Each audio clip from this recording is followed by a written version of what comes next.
Hello my beautiful people, ni jioni njema sana, jioni tulivu katika podcast yetu pendwa ya Time to Change, majira ya mabadiliko. Na leo kwenye podcast yetu tuko na mtu muhimu sana, mtu mashuhuri, mwenye vipaji vingi sana, na huyu mtu amekuwa akinimotivate sana kutokana na kazi zake ambazo anapost kwenye mitandao ya kijamii. Nikasema nimlete kwenu ili tuweze kujifunza, ili tuweze kujua what a surprise ambayo niko nayo.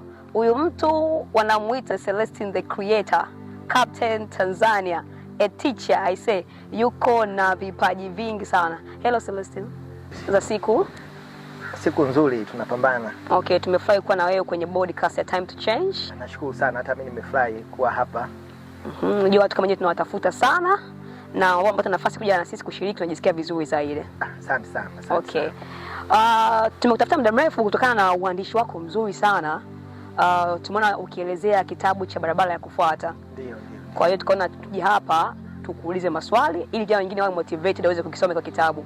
Sasa mimi binafsi nimekuwa nikikusikiliza, kuna moja au nyingine maisha yangu yamebadilika binafsi. Kwa hiyo nitamani kijana mwingine pia hajue ina yeye aweze kukusikiliza na maisha yaweze kubadilika, si ndio Celestine? Kwa hiyo ningependa kujua kwa nini barabara ya kufuata? What the motivation behind kitabu cha barabara ya kufuata? Wakati napata idea ya kuandika, kwanza nilihisi kama nawaandikia watu, lakini baadaye nilikuja kuona kitabu barabara ya kufuata nilikuwa najiandikia pia mimi mwenyewe. Barabara ya kufuata ni njia ambayo nimeandika watu wengi tuweze kufuata njia salama, kwamba mambo mengi ambayo nimeandika naelekeza watu kuwa na nidhamu, kuwa wasikivu, wasife na ndoto zao, kwamba watapochukua jukumu la kuamua kutokufa na vile vitu ambavyo wamepewa na Mwenyezi Mungu. Anasema mwandishi mmoja wa Marekani, Les Brown, anasema mahali pekee penye utajiri duniani ni makaburini, kwa sababu kuna watu wengi walikufa na ndoto zao ambazo hawakufanya. Kwa hiyo nilivyoona hivi nikasema kwa nini mimi nisiandike kitabu cha barabara ya kufuata? Kwa nini nisiandike nikatoa ramani? Kwa hiyo kitabu cha barabara ya kufuata kwangu mimi kwanza ni ramani ambayo kila mmoja, hajalishi una miaka mingapi, ukiamua kufuata mambo hayo 103 ambayo hapo katika kile kitabu, lazima utafanikiwa. Hajalishi una umri gani, hajalishi wewe una maisha gani sasa hizi, labda umekata tamaa, labda umefanya nini. Kwa hiyo ukianza kufuata kitabu cha barabara ya kufuata ni ukombozi katika maisha yako. Kwa sababu hata mimi mwenyewe kitabu cha barabara ya kufuata ni kitu ambacho kimenionyesha njia nyingine ya kupita, kimeonyesha maisha mengine, kimeonyesha matamanio mengine. Nimekuwa na nguvu. Kwa mfano point yangu kitabu cha kwanza barabara ya kufuata cha kwanza nimesema tengeneza urafiki na Mungu. Kabla uamue kufuata kitu chochote kile, tengeneza urafiki na Mwenyezi Mungu. Mungu wako muulize maswali, kwamba Mungu mimi nataka nifike wapi? Muulize mimi niko hapa kwa ajili gani duniani? Na nimeongelea katika kitabu changu, acha kukimbia kama Yona. Kuna watu wengi tumepewa mission, lakini hatutaki kufuata hizo mission, tumeamua kukimbia. Kwa hiyo leo kwenye kitabu changu nakumbusha kwamba watu waanze kufuata ndoto zao, wasije wakafa ndoto zao. Nadhani nimekupatia kidogo. Nashukuru sana kwa majibu mazuri.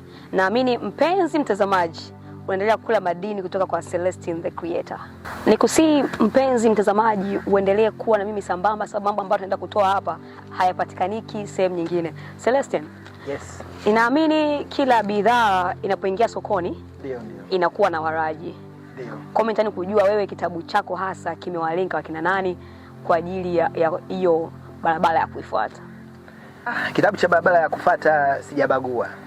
Ndio. Sijabagua mkubwa, sijabagua mtoto, sijabagua mtu yoyote, kwa sababu ni kitabu ambacho nimeandikia rika zote.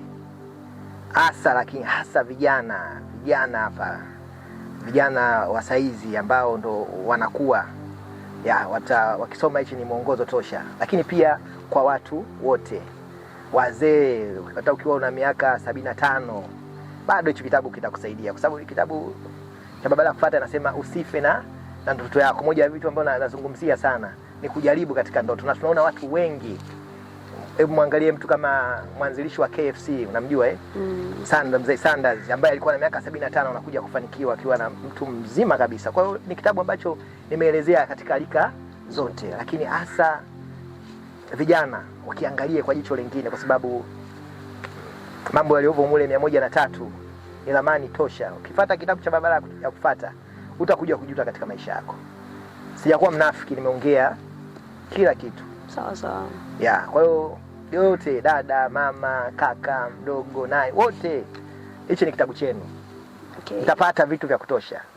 Na ninavyoelezea, nimeelezea mambo mengi. YouTube kipo. Celestine Creator, ukisearch utakutana nao, utaanza kuchukua moja baada ya nyingine. Asante sana. Nadhani nimejibu vizuri. Kabisa. Asante. Naamini mnasikia hajabagua jamani, vijana, mabinti, wazee, tukimbie, tukishike. So Celestine, kama umesema haujabagua, si ndio? Makundi yote umeyaweka hapo. Je, haya mafunzo hasa tunaweza kuyatumia kwenye nini? Au sisi yanaweza kutusaidia kwenye kitu gani?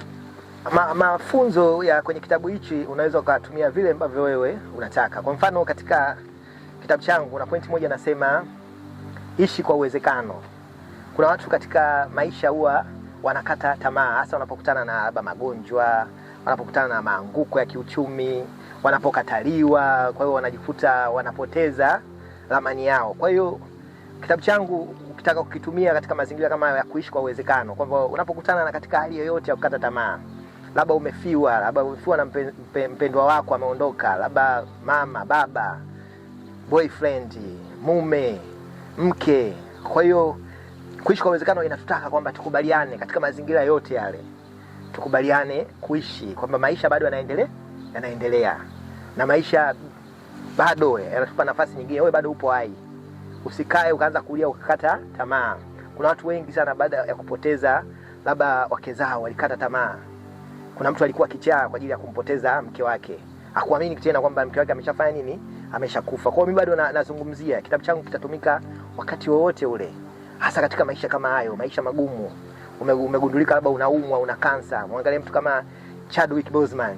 Licha kugundua kwamba yule actor mkubwa wa Black Panther, licha kugundua kwamba amepata matatizo ya kansa, bado aliendelea kupambana. Nasema kuna muda alikata tamaa hata kuimalizia ile filamu, lakini akagundua kwamba kuna watu wanahitaji kuona ile filamu na kupata nguvu, kwamba kujua kwamba kuna black hero.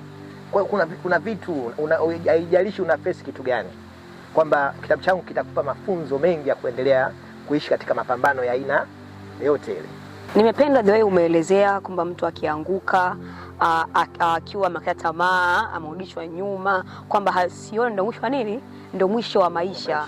Bado kuna maisha mengine na bado kuna nafasi nyingine. Nitamani kujua changamoto gani ambayo wewe, maana wewe umekuwa unatumotivate sisi, si ndio? Je, na wewe changamoto gani ambazo utanazo kwamba ukasema haijalishi changamoto, mimi kitabu nitakiandika tu. Nini ambacho nawe kilikutia nguvu na ukaamua kuandika haya? Nakumbuka miaka kama miwili na siku nimeamka tu nimekuta mkono wangu wa kulia haufanyi kazi.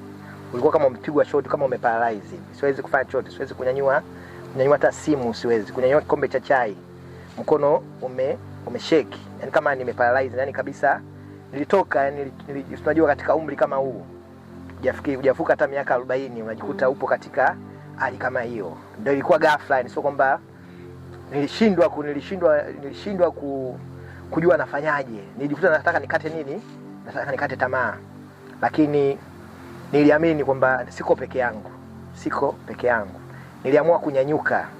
Wakati nanyanyuka katika maisha kama hayo ya kuishi kwa uwezekano, ndio idea ya hichi kitabu pia ilikuja, kwamba lazima niwaambie watu kwamba kuna barabara ambayo tunatakiwa kupita.